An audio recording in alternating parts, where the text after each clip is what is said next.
Anyway, so you're not meeting a stranger, and it's been known for some time about Mick's arrival at the club. I think certainly on behalf of the club and everybody at it, and I speak on behalf of I know the management, I know the players, and I presume the supporters. Everybody's thrilled that Mick is with us. We knew, it's a luxury to some extent. We knew a year in advance that Daniel was going. We only had one replacement in mind throughout that period. We only spoke to one coach to come and join us, which was Mick, and I'm glad to say he accepted. I think he's certainly the right person for us, both in terms of personality and coaching ability. He knows the type of club he comes to, the standards which we set, the history of success which we have, and obviously that we wish to continue in the future. So I personally would like to welcome Mick on behalf of the club. We look forward to some exciting times, hopefully successful times. In terms of objectives, basically we just do our best and see what happens. If it brings silverware, great, that's what this club is all about. But basically, as I say, he's coming to the club with the highest of standards, and we know he personally sets the highest of both personal and professional standards, and I'd just like to welcome him to the club. Yourself, Mick? Would you like to add anything? I do feel privileged to be here as a coach of St Helens, and the record speaks for itself as far as what St Helens have achieved. Whether or not I can help them achieve more of that is I haven't got my crystal ball. I don't know what's going to happen, but we certainly have got a great core of fantastic players, and we have some very exciting young players coming through that I hope will fill the void of a couple of vacancies left by some very experienced and some very, very good players that have left the club.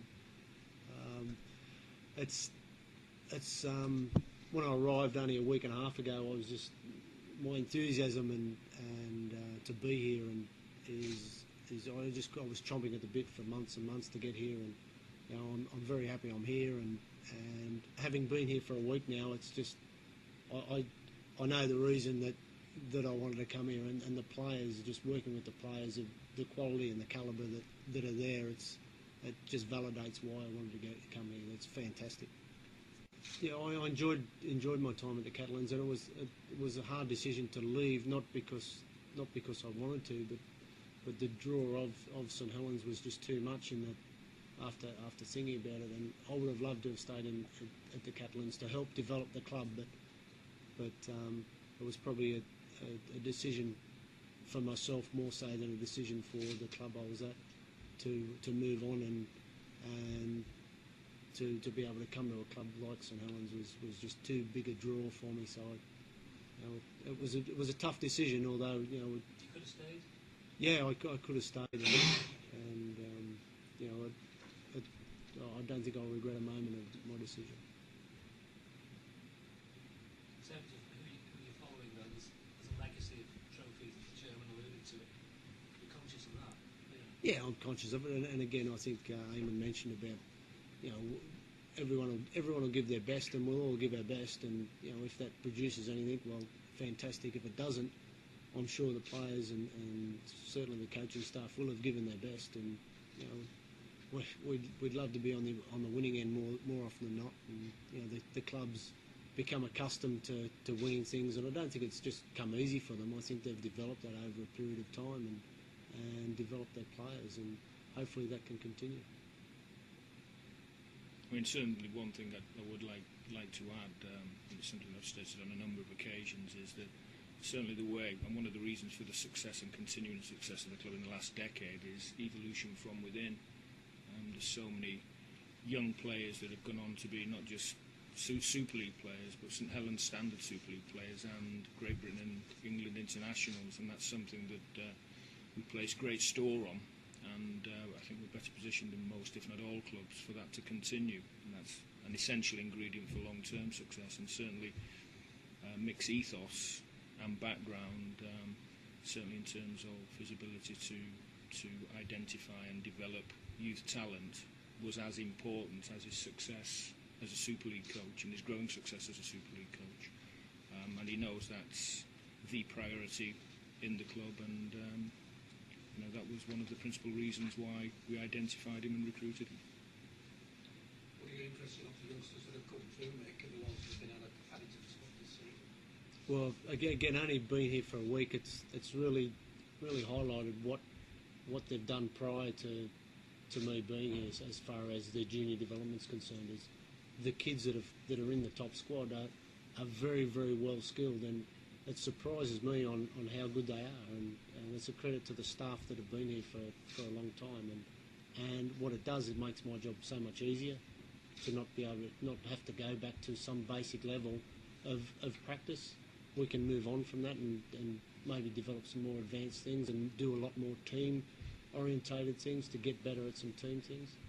So I'm very surprised on how good they are, and very happy about it. So, and again, we want to still continue with that, and move, and hopefully those kids that are on the cusp of being in the top squad can show themselves to be Super League players. But we'll have to give them a game to find that out, I suppose. The number 4 shirt has been filled. Anybody in mind? He selects the two. There's a number of options within the team, both existing and experienced players who've not necessarily specialised in the centre position. And there's also you. Oh, see, right, okay. Yeah, it gives another couple of years to get properly fit. And a number of young players who are centres or who can become centres. We've kept a little bit of flexibility within salary cap, so if anything does come up during the year and if we feel it's necessary to strengthen in a particular position, we're actually positioned to do so. What we weren't going to do is pay unnecessary levels for players which we didn't think were of the right calibre before the season starts. And obviously if players are not available, they're not available. So we're just happy to start the season as we are. We've got, certainly, if you look at the last 4 or 5 years, we've got the best crop of youngsters in the country. Half of the England under-18 team that went to Australia were St Helens born and St Helens playing players. And if you don't give those guys a go in Super League, who do you do it with? And very often it's a case of experience and game time, and these kids are going to get it. Who it is and when, we don't yet know, because we've got a selection to pull from, and obviously Mick is assessing that at this point in time. And it may be that we don't need to recruit anybody else, because someone could develop and become long-term player sooner rather than later. Also, I haven't had a look at some vision. Mike Rush has given me some vision of some of the junior games from last year, which I haven't had a chance to have a look at yet. And I'll be doing that over the next few weeks, which might give me a little bit more of a heads up on maybe who might get the initial start there in the day after Boxing Day game, and then the couple of trials that we have in January. It's not a conscious thing, though, not to go for upstraining or Kiwi player. It was, most definitely, yeah. Funnily enough, I mean, a lot. If you look at the end of, not the season just gone, the season before, all the fans, when we got hammered by Leeds, were saying, this is an ageing squad, get some youth in it quickly. At the end of last season, people are saying, why have you let Willie Tallow go? The person who was most in favour of what we're doing amongst the playing squad was Willie Tallow. He said, okay, we had a very good season last year, Willie, but he's nearly 33 years old. He recognises the talent that we have in the club, and it would be a retrograde step if we didn't give the opportunity to players who in 1 or 2 years are going to be as good as Willie was. And also, it's not just a matter of what you do, it's a matter of, I think, the message you send out to your existing young players and the cream of youth in this country. If they see that St Helens is a club where they are actually given an opportunity, and the last 3 Men of Steel are St Helens Academy trained players. We've had every year for the last 4 or 5 years, one of our academy players has come in and become an established player. I don't think that's happened at any club in this country, including Leeds, which has a historically much vaunted academy system with a much wider pool of talent to draw from. So it's not just the philosophy of the club. It's what we do. It keeps the squad within the parameters of the salary cap. We've always only had a maximum of 5 overseas players, self-imposed. I don't think it's any coincidence that that's what the game is compulsorily moving towards, because it's a formula that works. If you're going to keep within the financial constraints of the game, motivate the youth to see an opportunity for a future successful career.